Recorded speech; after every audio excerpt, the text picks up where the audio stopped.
आज आम्ही महापालिकेच्या आयुक्तांची भेट घेतलेली आहे आणि त्याच्या मागचं कारण असं आहे की तुम्हाला सगळ्यांना माहिती आहे की निवडणुकीची प्रक्रिया सुरू झालेली आहे आणि अनेक इच्छुक उमेदवारांना NOCs घेण्यासाठी विविध प्रभाग समितीमध्ये फिरावं लागतं. तो आम्ही त्यांना विनंती केलेली आहे की सर्वच प्रभाग समितीच्या NOCs एकाच जागी मिळाव्या, एक खिडकी योजनेची सुरुवात करावी. सो आज आम्ही त्यांना मागणी केली होती की एक खिडकी योजना ही सुरुवात ठाणे महानगरपालिकेत त्याची सुरुवात व्हावी.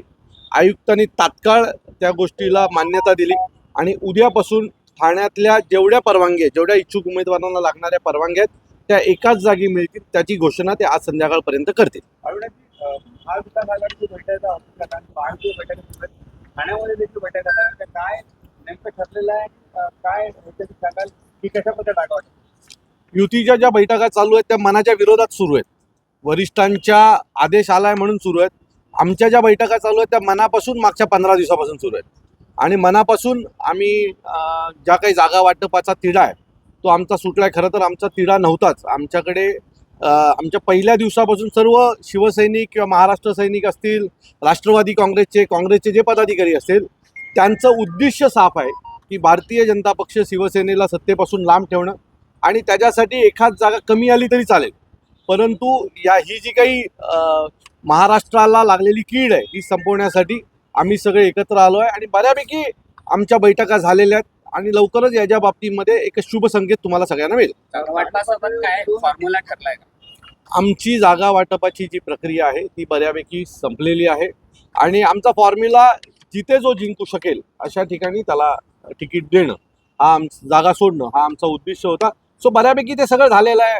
मागच्या महापालिकेचं गणित पकडता आलं नाही, परंतु लोकसभा विधानसभा याच्यात पडलेलं मतदान त्याच्यानुसार आम्ही तो फॉर्म्युला फिक्स केलेला आहे आणि त्याच्यावरनं आम्ही पुढे गेलेलो आहोत. महायुतीची घोषणा झालेली आहे, मात्र जागा वाटपावरनं भाजप आणि शिंदेच्या कार्यकर्त्यांमध्ये चांगली झुकलेली पाहायला मिळते. भाजपचे जे काही मी परत सांगतो की मागचे वर्षभर एकमेकांच्या उरावर हे लोक बसले आणि आज अचानक वरिष्ठांचा आदेश आला की एकत्र लढा. याने एवढी भरती करून ठेवली आहे ना की त्यांचं तुम्ही काय करणार आहात ना? तुम्ही एकेका प्रभागामध्ये 25-25 लोक पक्षप्रवेश घेतलेले आहेत. आता त्यांचं करणार काय? तुम्ही भाजी घालणार त्याची? आता त्यांची नाराजी देखील यांना ओढवायची आहे आणि मागील 8-9 वर्ष हे अनेक उमेदवार हे निवडणुकीची वाट पाहत होते, तयारीला लागले होते. मागचे 12-12 वर्ष लोक काम करतात. तर त्यांची जी काही इच्छा आहे निवडणूक लढण्याची ती या सगळ्यामध्ये तुटणार आहे.